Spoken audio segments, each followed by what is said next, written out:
মাত্র একটা নিউজ আসলো, নিজের রিকশায় গুলিবিদ্ধ কিশোরকে তুলতে গিয়ে দেখেন এটা তারই ছেলে। যে রাজনৈতিক কারণেই যাদের রাজনীতি নিষিদ্ধ, তারা থেকে শুরু করে যাদের রাজনীতি করবার এখনো কাগজে কলমে অধিকার আছে, বাস্তবে কতটুকু তাদের রাজনীতি করতে দেয়া হয় না হয় সেটা নিয়ে আলাপ হতে পারে, অ্যাটলিস্ট কাগজে কলমে নিষিদ্ধ নয়। এরকম সকল দলই আসলে এখন বাংলাদেশের মুক্তির সংগ্রাম, আমি আবারও কথাটি উচ্চারণ করছি, বাংলাদেশের মুক্তির সংগ্রামে ঝাঁপিয়ে পড়েছে। এটাকে আমি মুক্তির সংগ্রাম বলছি এ কারণেই যে এই যে কোটা সংস্কার আন্দোলন নিয়ে এত আলোচনা, নিকোল, আমি আন্দোলনের শুরুতেই বলতে একেবারে জুন মাসে না, মিড জুলাই আমার মনে হচ্ছিল এই আন্দোলনটি আসলে কোটাকে সামনে রেখে হচ্ছে বটে, তবে এটি কেবলমাত্র কোটা সংস্কারের আন্দোলন যদি আপনারা কেউ মনে করেন বা মানুষ যদি মনে করে, বিরাট ভুল ভাবা হবে। মানুষের ভেতরে পুঞ্জীভূত তীব্র ক্ষোভ যদি না থাকতো এই আন্দোলন আজকে এখানে আসে না।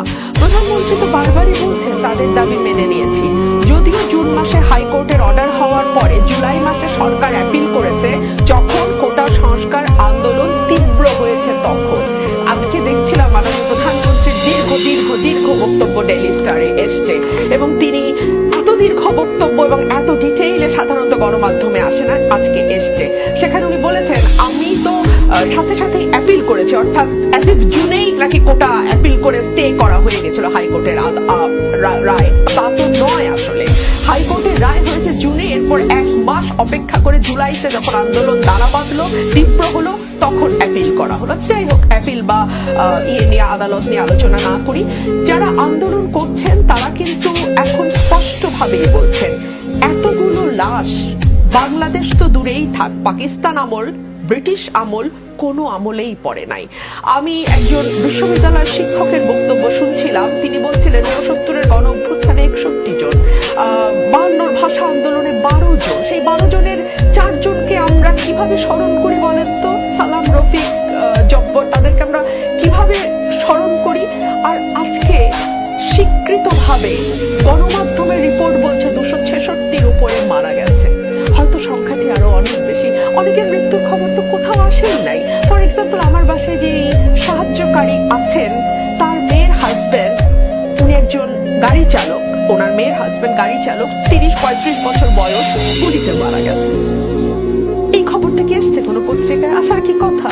কথা তো না, নিকোল। এরকম কতজন যে মারা গেছে, কত পরিচয়হীন নামহীন মানুষ মারা গেছে আমরা জানি না। কিন্তু যেটা বারবারই সরকারের তরফ থেকে বলা হচ্ছে বা আওয়ামী লীগের মন্ত্রী এমপি নেতারা বলার চেষ্টা করছেন যে ঢাকার চারদিক থেকে জঙ্গি ঢুকে হত্যাযজ্ঞ, স্থাপনায় ধ্বংসযজ্ঞ চালিয়েছে, হত্যাযজ্ঞ চালিয়েছে জঙ্গিরা, আবার স্থাপনায় ধ্বংসযজ্ঞও চালিয়েছে তারা।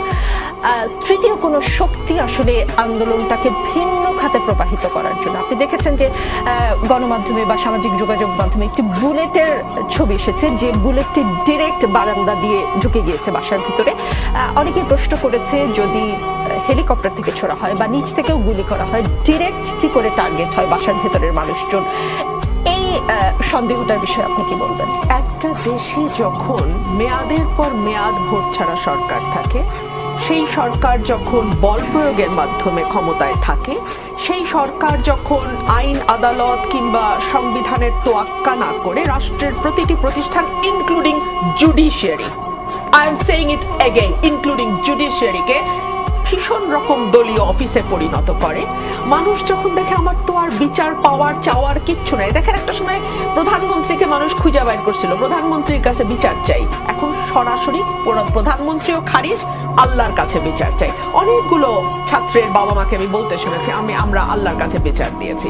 একটা দেশ কোথায় গিয়ে দাঁড়ালে মানুষ সৃষ্টিকর্তাকে মানে আর কোনো রাস্তা নাই, মানে আর একটা রাষ্ট্র অকার্যকর হয়ে গেলে তখন আমরা এভাবে সকল কিছু সৃষ্টিকর্তার হাতে ছাড়ি। বাংলাদেশ এখানে এখন এরকম একটি রাষ্ট্রে দ্বিতীয়, তৃতীয়, চতুর্থ, পঞ্চম, দশম অনেক রকম গোষ্ঠী তৈরি হতে পারে, অনেক রকম স্বার্থান্বেষী পক্ষ তৈরি হতে পারে। হতে দিলেন কেন? 1। দুই হলো, আমরা যদি আজকে ধারাবাহিকভাবে প্রত্যেকের কমেন্ট এসছে কোটা নিয়ে, কে উচ্চপদস্থ ব্যক্তিরা কে কি কমেন্ট করেছেন বিভিন্ন সময় প্রথম আলোতে, সেখানে একটি কমেন্টে আমার নজর আটকে গেছে। দুটি কমেন্ট তো আমরা খুব আলোচনা করেছি, প্রধানমন্ত্রীর যে রাজাকারের বাচ্চারা নাতিপুতিরা পাবে না, তো মানে মুক্তিযোদ্ধা পাবে না তো কি রাজাকারের নাতিপুতি পাবে, সেটা তো আমরা জানি। আমরা জানি ওবায়দুল কাদের বলেছেন যে ছাত্রলীগই যথেষ্ট, এবং তারপরে ছাত্রলীগ কি তাণ্ডব করেছে, তারপরে কিভাবে পরিস্থিতি খারাপের দিয়ে গেছে, ঘোলাটে হয়েছে, আমরা জানি।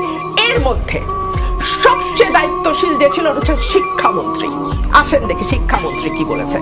শিক্ষামন্ত্রী 15ই জুলাই, তখনও আগুন এভাবে জ্বলে নাই, 15ই জুলাই বলছে, কিন্তু যারা প্রকাশ্যে নিজের আত্মপরিচয়, জন্ম পরিচয়, ব্যক্তিত্ব বিসর্জন দিয়ে তুমি কে আমি কে রাজাকার রাজাকার স্লোগান দিয়েছে, এরা সবাই এই যুগের রাজাকার। এই যুগের রাজাকারদের পরিণতি ওই যুগের রাজাকারদের মতোই হবে, ঘৃণা, ধিক্কার এবং ক্রোধ তাদের প্রতি। রাজাকারের দল তোরা, এই মুহূর্তে বাংলাদেশ ছাড়। বাংলাদেশটা কি কারো বাপের?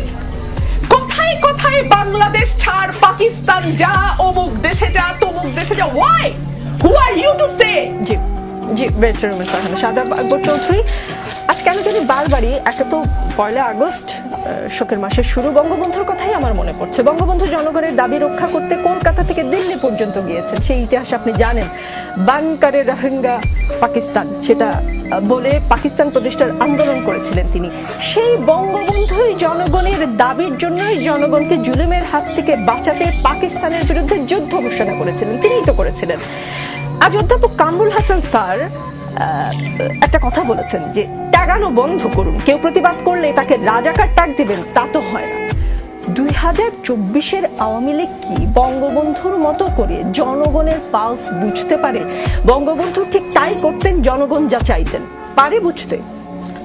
দেখুন, আমার বর্তমানে সরকার প্রধান মাননীয় প্রধানমন্ত্রী শেখ হাসিনা, তিনি বঙ্গবন্ধুর কন্যা, এবং আমি যতটুকু বিশ্বাস, পূর্ণ আস্থা তার উপরে আছে যে বঙ্গবন্ধুর কন্যা, তার জ্ঞান, তার যে সক্ষমতা এবং তিনি যেরকম মানুষ, তার দ্বারা যেই ঘটনাগুলো এই গত কিছুদিনে ঘটেছে, তার দ্বারা বা তার নির্দেশে এই ধরনের কোনো ঘটনা ঘটবে বলে আমি এখন পর্যন্ত বিশ্বাস করি না।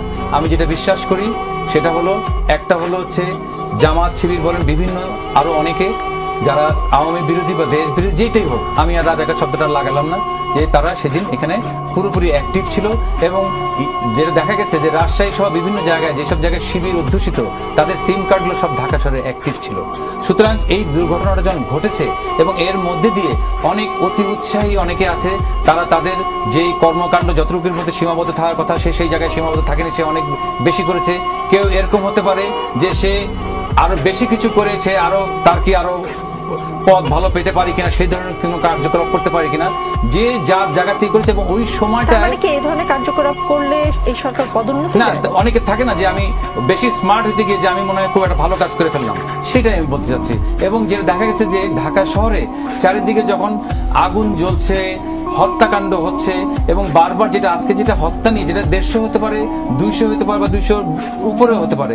আপনারা একটা জিনিস দেখেছেন যে মাননীয় সরকারকে কিন্তু জাতিসংঘ তারা করেছে যে আমরা সহযোগিতা করতে চাই, এবং সঙ্গে সঙ্গে মাননীয় প্রধানমন্ত্রী কিন্তু জাতিসংঘকে বলেছে যে ঠিক আছে, তাদের পূর্ণ সহযোগিতা চান যাতে এই যে হত্যাকাণ্ডর সঠিক তদন্ত এবং সেটার বিচার নিশ্চিত করার জন্য।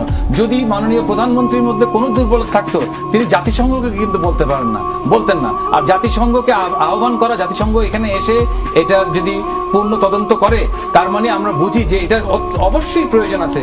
এই তদন্তের মাধ্যমে আমরা এক একটা কথা বলছি, তদন্তের মাধ্যমে সঠিক জিনিসটা বের হয়ে আসুক, এবং যে যে এই ঘটনার জন্য দায়ী তারা আইনের আওতায় আসুক, সেটাই আমরা চাই। আপনি যেহেতু জাতিসংঘের কথা বললেন, রংপুরের বেগম রোকেয়া বিশ্ববিদ্যালয়ে নিহত শিক্ষার্থী আবু সাইদ পুলিশের গুলিতে মারা গেছে, এর ভিডিও আছে। অ্যামনেস্টি ইন্টারন্যাশনালের মতো মানবাধিকার প্রতিষ্ঠান সেই ভিডিও সত্যতা নিশ্চিত করেছে, জাতিসংঘ সেই ভিডিও সত্যতা নিশ্চিত করেছে। কিন্তু তারপরও আমরা দেখলাম আবু সাইদ হত্যা মামলার জন্য 16 বছর বয়সী Rangpur police lines school and কলেজের শিক্ষার্থী মাহিন গত 12 দিন কারাগারে ছিল।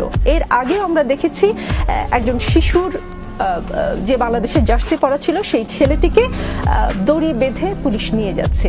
এগুলো আসলে কি বার্তা দেয়?